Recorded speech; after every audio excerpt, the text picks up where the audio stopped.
Hey guys, I want to do a quick video on how to use the custom formula on the conditional formatting.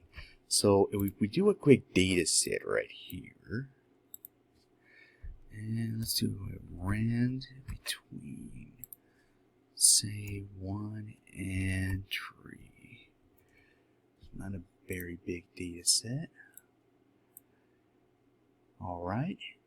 And so usually when you use the conditional format, you highlight the column or section you want to have highlighted.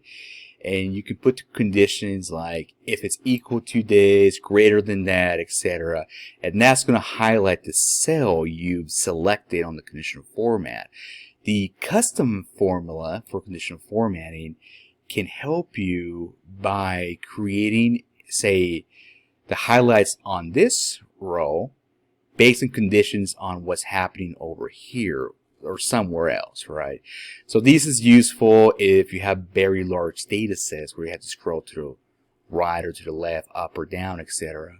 And if you want to get a quick glance at the information, okay, this user needs attention or what have you, based on some conditions or multiple conditions, this is quite useful. So let's do conditional formatting. And we go to custom formula is, so this was going to bottom here at the end. So what you do is do an if statement. So if, and in this case, say D5 equals 2, comma, true, otherwise false. And there you go. It highlights only if this is whatever we put in there. Another way to do it is useful if you're creating dashboards. So let's say user input, and let's create a, you notice there I got it ran between, so that changed, but let's create a data validation. So this is all the way to the bottom. If you don't know what this is, it's pretty much like a little drop down. Just right click and create data validation. Yes, no, save. So now we have a little drop down right here. So let's create, I don't know, some data here.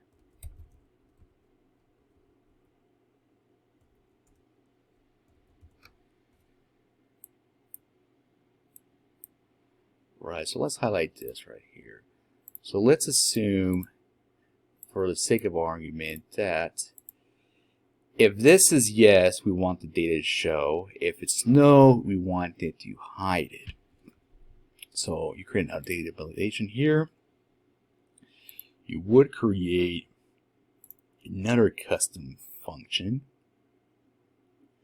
And in this case, it's going to be slightly different, because if you do the if right there, G5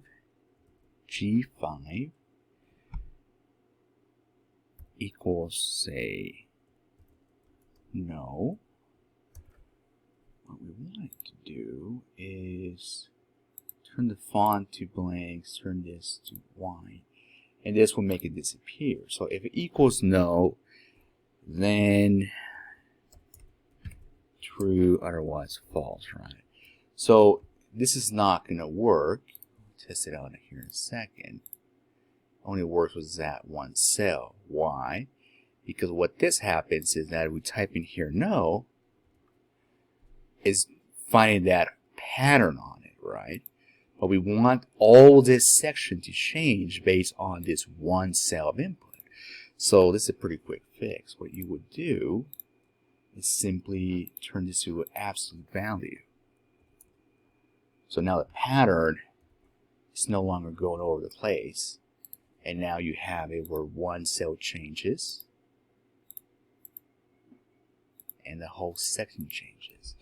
So this is a pretty quick way you can use conditional formatting, and I find it pretty useful.